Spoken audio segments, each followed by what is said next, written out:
At 5 in the morning, Elizabeth Carter's eyes were already open before her alarm went off. It had been her habit for 10 years. She quietly rose and reached for her nurse's uniform placed next to the bed. The pale morning light gently illuminated the bedroom of her small single-family home. In the suburbs of San Diego, California, this house had been a sanctuary for Elizabeth and her son Matthew.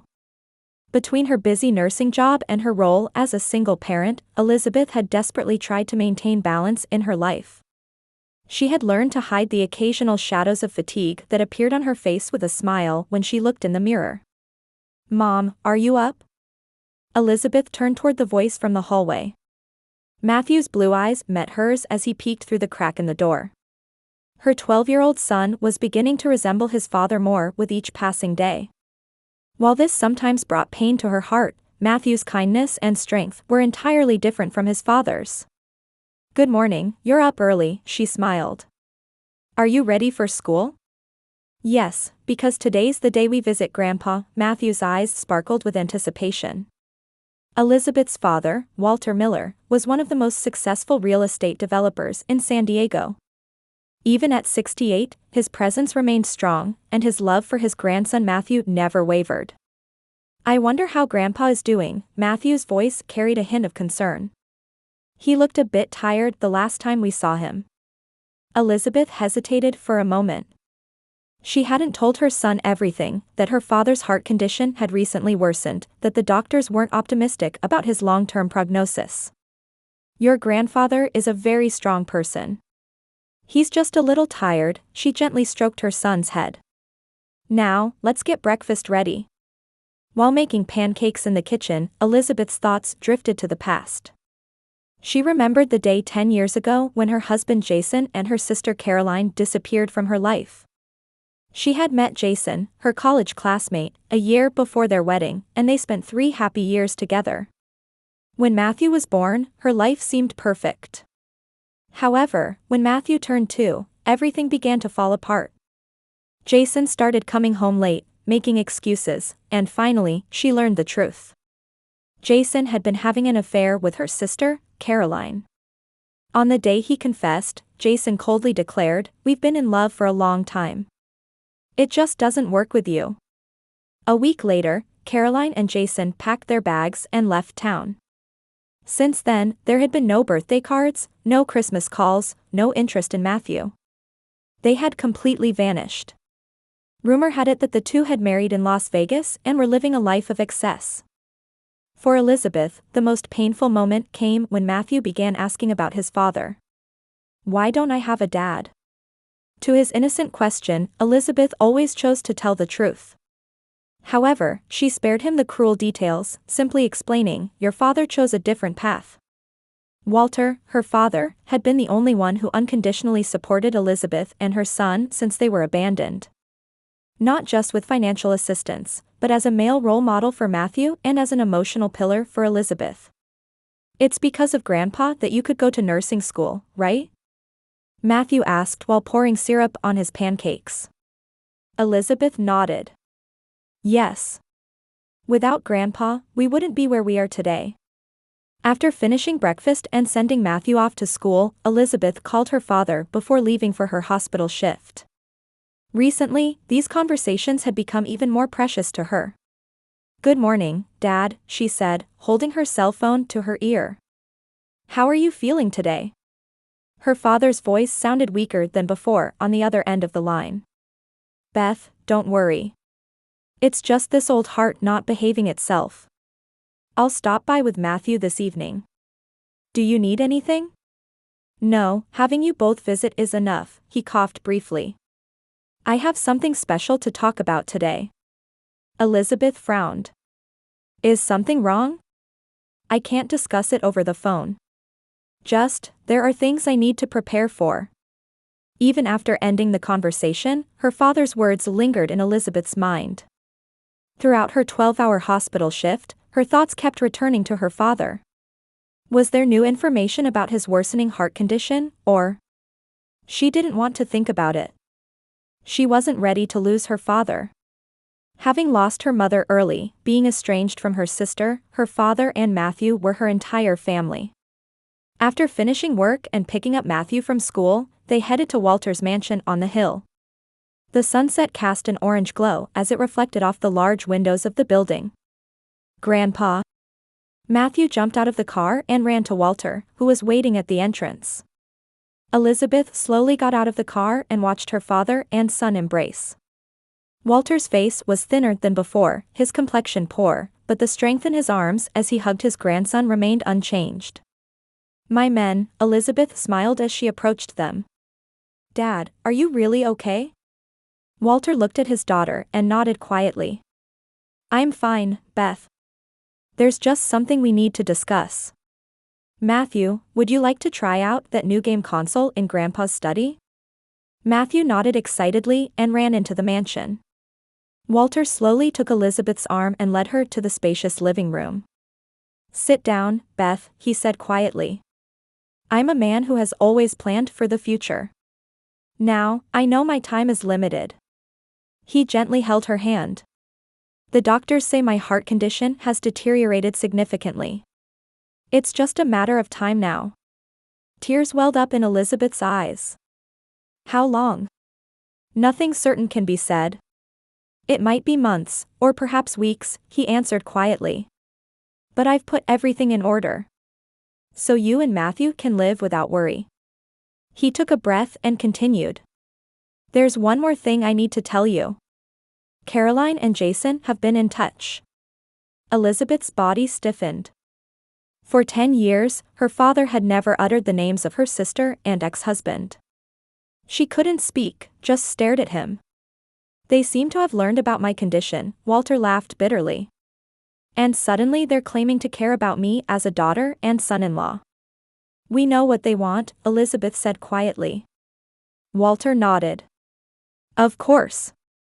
But don't worry. I've prepared everything. You and Matthew will always be protected." That night, after Elizabeth and her son returned home, her father's words continued to echo in her mind.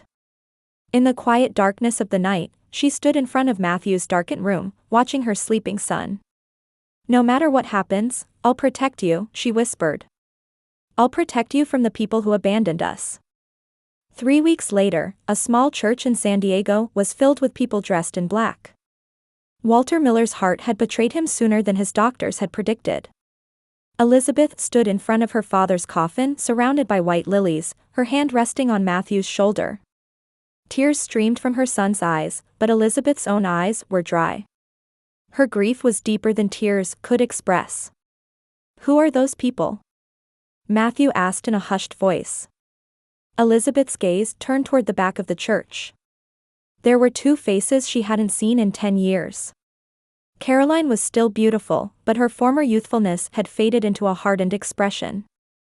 Jason, standing next to her, had gained weight, and his hairline had receded. Both looked somewhat tired and were dressed in flashy clothes rather than mourning attire. "Matthew, that's your aunt and your father," she answered quietly. She felt her son's body tense. The boy had seen photos of his parents and knew who they were. But facing them in person, Elizabeth could feel various emotions conflicting in her son's heart. During the funeral, Caroline and Jason sat in the back, occasionally laughing quietly together. Their attitude was far from the solemnity of the funeral, drawing cold glances from surrounding mourners. "Those two show no respect," Sarah, a fellow nurse sitting next to Elizabeth, whispered. Elizabeth didn't answer, just stared at her father's photograph. Walter's smile seemed to give her strength. After the funeral, as attendees offered their condolences one by one, Elizabeth remained aware of Caroline and Jason's presence. They didn't speak to anyone, just stayed there. After the final farewells in the church garden, as people began to leave, Caroline and Jason finally approached Elizabeth. "It's been a long time, sister," Caroline's voice contained false kindness. "I'm really sorry about Dad." Elizabeth nodded calmly. "It's been 10 years, Caroline. Thank you for your concern about Dad." Her sarcasm seemed lost on her sister. Caroline's gaze shifted to Matthew. "So this is my nephew Matthew. He's grown so much," she tried to smile, but her expression was unnatural. Matthew took a step back, hiding behind his mother. Seeing this, Jason frowned with displeasure. Can't even say hello, he said to his son. Elizabeth's eyes flashed sharply. Don't speak to Matthew. You have no right. After a moment of tense silence, Joseph Morris, the lawyer, approached. Walter's longtime friend and legal advisor seemed to sense the situation. Elizabeth, my condolences, he said quietly. The reading of the will is scheduled for next Friday at my office. I've notified everyone concerned. Caroline's eyes suddenly lit up. The will. Yes, we need to discuss Dad's estate. Joseph's eyebrow raised, but he said nothing. Caroline grabbed Elizabeth's arm and pulled her to a spot slightly away from the others. Jason followed them. Listen, Beth, Caroline lowered her voice. We're struggling a bit financially. You know how much Dad's estate is worth, right? Elizabeth pulled her arm away. You want to talk about this on the day of Dad's funeral? We have to be practical, Caroline shrugged. The real estate company, investments, bank accounts, how many millions of dollars is it all worth? Half of it belongs to me, right? Caroline's eyes gleamed maliciously. As sisters, we should divide it equally.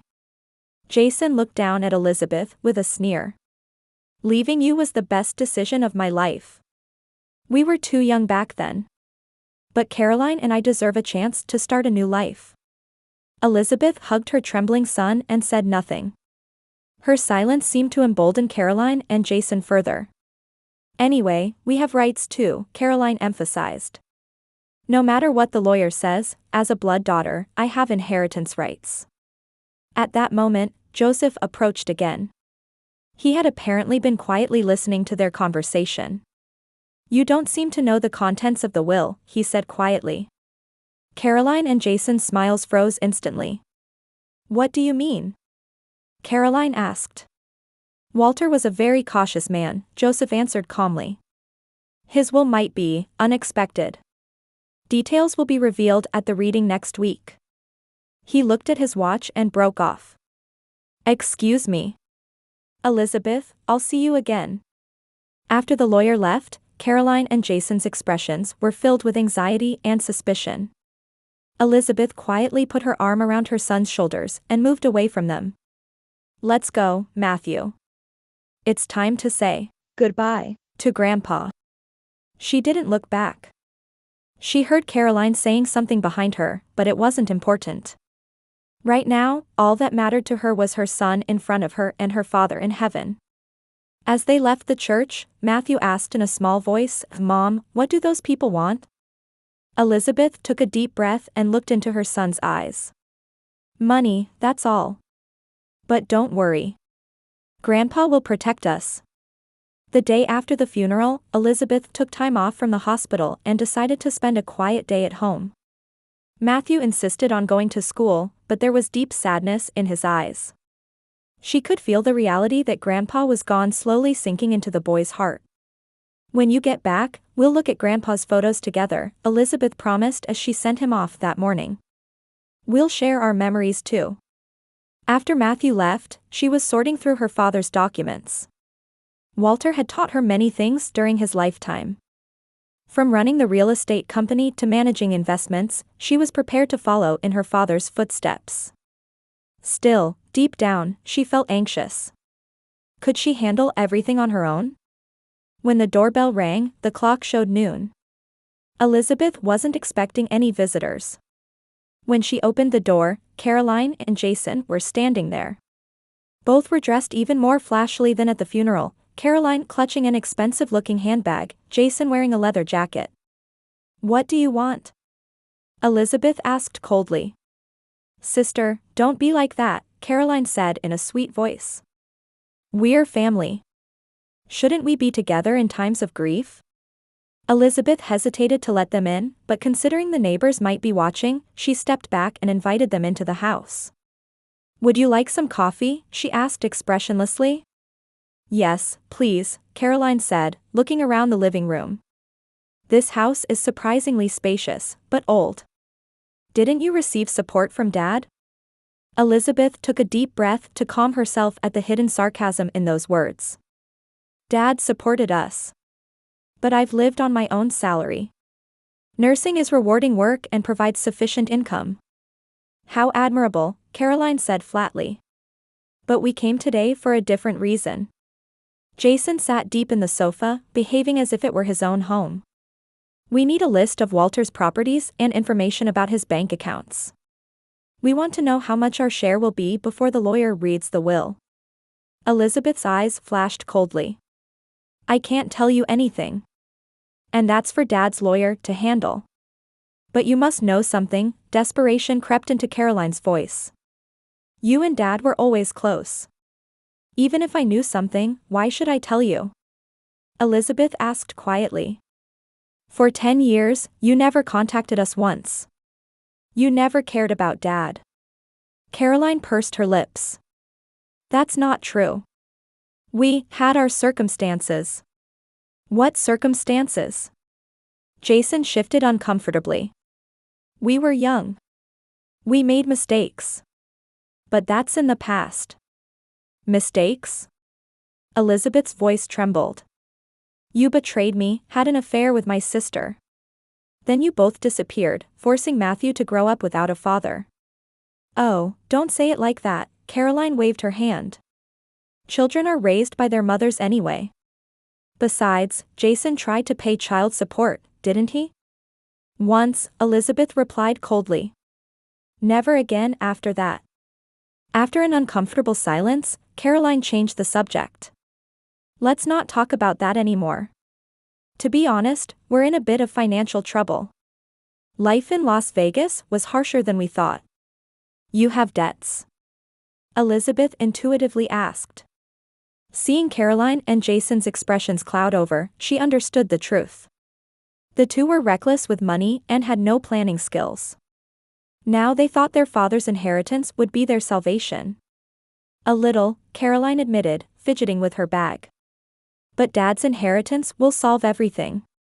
I have rights too. The sound of the front door opening interrupted them. Matthew had returned from school early. The boy stopped when he entered the living room and saw Caroline and Jason. Welcome home, Matthew, Elizabeth tried to smile but could only manage a tense expression. The boy slowly entered the room and stood next to his mother. His eyes were fixed on Jason. Are you my father? Matthew's voice was quiet but firm. Jason nodded uncomfortably. Yes. Why did you never come to see me? Matthew's question was simple but weighty. Jason was at a loss for words, and Caroline answered instead. That's adult business, Matthew. Children wouldn't understand. I do understand, Matthew's voice rose slightly. You're here now because you want money. You never cared about me. Matthew. Caroline's voice sharpened. Children should be quiet. This is adult talk. Elizabeth's body stiffened. Don't speak to my son in that tone. In the tense atmosphere, Jason stood up and left the living room. Let me have a look around the house. Don't wander around. Elizabeth's voice didn't seem to reach him. He was already moving down the hallway, peeking into rooms. Caroline crossed her legs on the sofa and looked around. This house is surprisingly spacious. But it's old. You should move to a better place with Dad's inheritance. I have no plans to move, Elizabeth said firmly. This is our home. When Jason returned, he was holding Walter's antique clock. This looks quite valuable. Put that down. Elizabeth shouted. That's Dad's precious possession. Isn't this part of the inheritance too? Jason waved the clock. I'm just checking our share. Elizabeth's patience reached its limit. Get out. Both of you, leave this house right now. What? Caroline pretended to be surprised. Sister, we're family. Let's talk a little more. There's nothing to talk about, Elizabeth pointed to the door. Please, just go. Caroline stood up and slung her handbag over her shoulder. Fine. But you know, Beth, we can just wait until the will is executed. According to law, sisters inherit equally, no matter what the lawyer says. She stroked Elizabeth's shoulder and whispered in her ear, "Whatever game Walter was playing, I'll eventually get my share. I've hired a lawyer for that." After they left, Elizabeth returned the antique clock to its place with trembling hands. Matthew stood by his mother's side and held her hand. "Are you okay, Mom?" Elizabeth managed a tired smile. "I'm fine, Matthew. You're such a strong boy." The boy said with a serious expression, "You said Grandpa would protect us, right?" "What did you mean?" Elizabeth hugged her son. "We'll know everything next week." On the promised Friday, Elizabeth had Matthew leave school early and together they headed to Joseph Morris's law office. After parking the car, she checked her son's expression.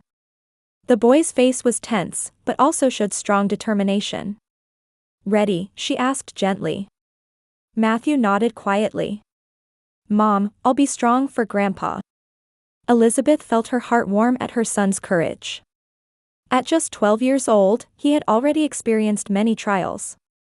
Still, both kindness and strength coexisted in his heart. His blue eyes, inherited from his father, seemed to be looking at Elizabeth herself, yet they contained the spark of an entirely different soul. Entering the law firm's conference room, they found Caroline and Jason already seated. Both were dressed flashily again, Caroline showing off a diamond necklace, Jason flaunting an expensive watch. Next to them sat a thin middle-aged man whom Elizabeth instinctively understood to be their lawyer. "Sorry to keep you waiting," Elizabeth greeted quietly.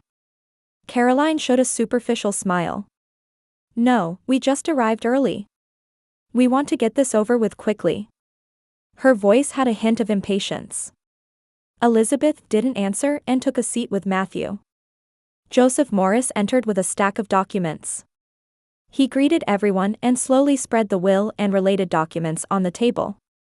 "Thank you all for gathering for the execution of Walter Miller's will," he began in an official tone. "First, I will proceed solemnly, respecting the deceased's final wishes." Caroline shifted anxiously. "Skip the preamble and tell us the contents." Ignoring her, Joseph took out a notarized document from an envelope. "First, I must inform you of an important fact. Walter Miller had already disposed of most of his property during his lifetime." "What?" Caroline exclaimed. Specifically, Joseph continued quietly, 80% of Miller Real Estate Development Company's shares had already been gifted to Elizabeth Carter during his lifetime.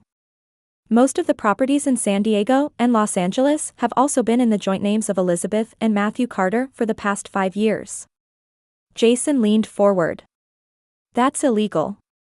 It's the act of an old man who knew his death was near." "No," Joseph calmly denied.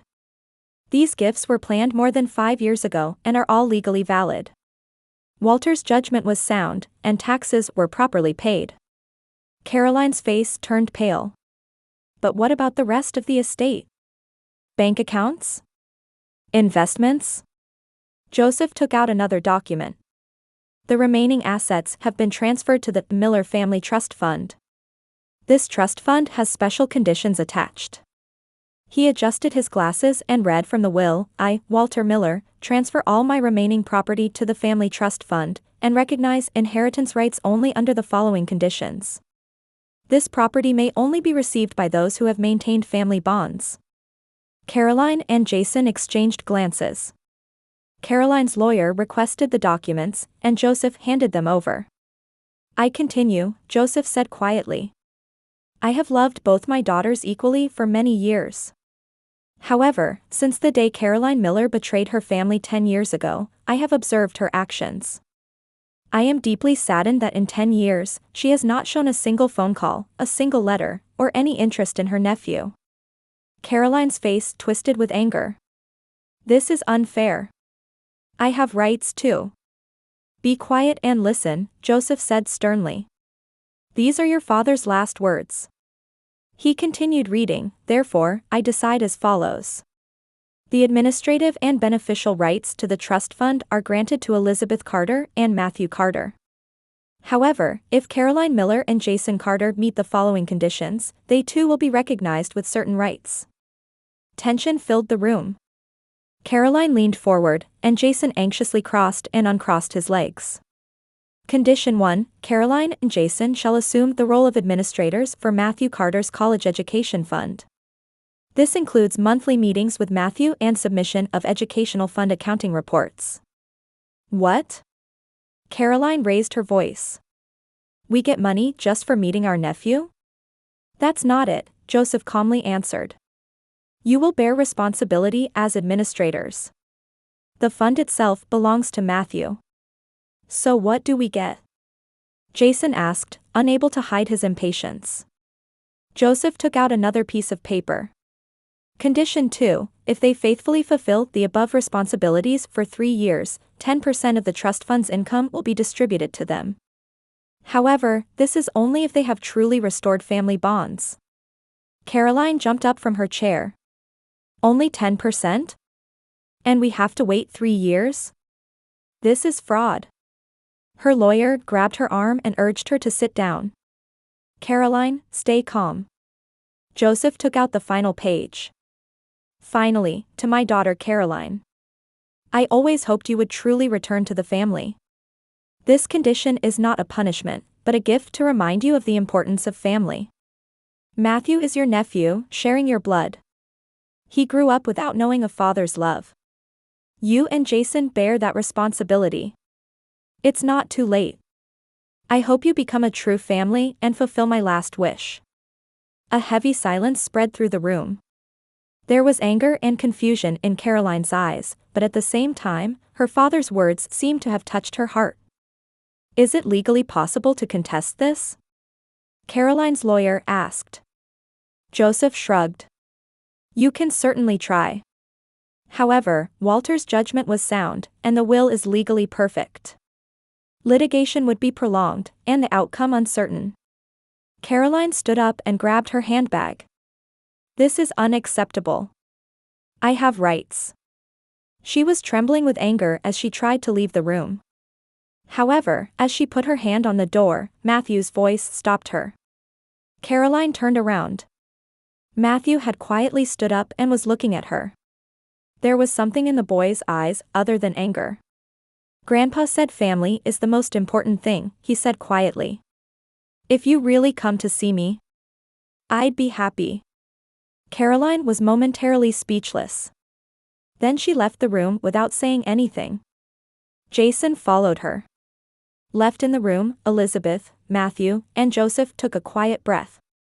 That boy is amazing, Joseph smiled at Matthew. Your grandfather was very proud of you. Elizabeth hugged her son. Dad was thinking about family until the end. He was a wise man, Joseph said quietly. He didn't just want to divide property, he wanted to heal the family. Tears welled up in Elizabeth's eyes. But I don't think Caroline and Jason will accept the conditions. Joseph shrugged. That's their choice. But people can change. Especially in difficult times. On the way home, Elizabeth and Matthew drove in silence. Eventually Matthew asked. Mom, can I meet with Aunt and Dad? Elizabeth looked at her son in surprise. Do you really want to meet them? Matthew thought for a moment before answering. I know they didn't care about me. But Grandpa used to say that forgiving is liberating yourself. A warmth spread in Elizabeth's chest. Her father's wisdom had indeed been passed on to her son. She quietly took her son's hand. If that's what you want, I'll walk alongside you. 2 years later, in spring, the San Diego coastline was dyed by the sunset, with gentle waves caressing the sandy beach. Elizabeth viewed this scene from the window of the office she had inherited from her father. A beautiful panorama of the city spread out from the president's office of Miller Real Estate Development Company. On her desk lay the latest project plan. After her father's death, she had reduced her nursing work and focused on managing the real estate company. Though initially anxious, the company was growing steadily thanks to her father's teachings and her own efforts. There was a knock at the door. Turning around, she saw Sarah standing in the doorway with documents. Her friend, who had become Elizabeth's right hand, was now an important presence supporting the company's operations. Sorry, I was thinking, Elizabeth smiled. There's a call from Matthew. He says today is the day for the appointment with Caroline. Elizabeth looked at the clock. That's right. Thank you. She picked up the phone and heard her son's voice. Now 14, Matthew's voice had deepened slightly, showing the changes typical of adolescence. Mom, are you okay? About dinner today, he asked, seeming a bit nervous. Of course, what time should I come home? Maybe 6. Aunt Caroline says she's bringing a pie she made too. Elizabeth chuckled softly. It was a scene she couldn't have imagined 2 years ago. Caroline and Jason had initially strongly resisted Walter's conditions. They hired a lawyer and tried to contest the will. However, realizing they had no legal chance of winning, they eventually accepted the conditions. The first few months of meetings with Matthew were awkward and tense. Elizabeth was always by her son's side, wary of the two. But gradually, changes came. Pursued by debts and unable to maintain their luxurious lifestyle, Caroline and Jason were first forced to face reality. Caroline started a job washing dishes at a local restaurant, and Jason began working at a construction site. That humility slowly changed them. The monthly meetings with Matthew, which started as an obligation, gradually became precious time for them. Especially Caroline, who began to truly enjoy conversations with her nephew. She listened eagerly to Matthew's school stories and sometimes even helped with his homework. Elizabeth couldn't forgive them, but she tolerated the relationship's recovery for Matthew's sake. And surprisingly, it was half a year ago that she heard words of apology from Caroline. We were foolish back then, she said tearfully. I'm truly sorry for hurting you. Elizabeth didn't say she forgave her, but nodded and replied, Matthew likes you. That was as much reconciliation as she could manage. Leaving the office, Elizabeth glanced at her father's photograph. Dad, your plan succeeded, she whispered in her heart. When she returned home, Caroline was preparing dinner with Matthew in the kitchen. Jason sat on the living room sofa, talking about Matthew's school project. It was a scene unimaginable from their former selves. Welcome home, Mom, Matthew greeted her with a smile. Caroline smiled awkwardly. Today it's lasagna. I heard it was Matthew's favorite. Elizabeth nodded quietly. Complex emotions remained in her heart, but seeing this peaceful scene, she couldn't help but feel the depth of her father's wisdom. Walter's will was not just about dividing property, but a final gift to restore family bonds. They weren't yet a complete family, but at least they had begun walking in the right direction. Dad, your wish is coming true, Elizabeth spoke in her heart while looking up at the starry sky. And she decided to open, just a little, the door to her heart that had been closed for so long.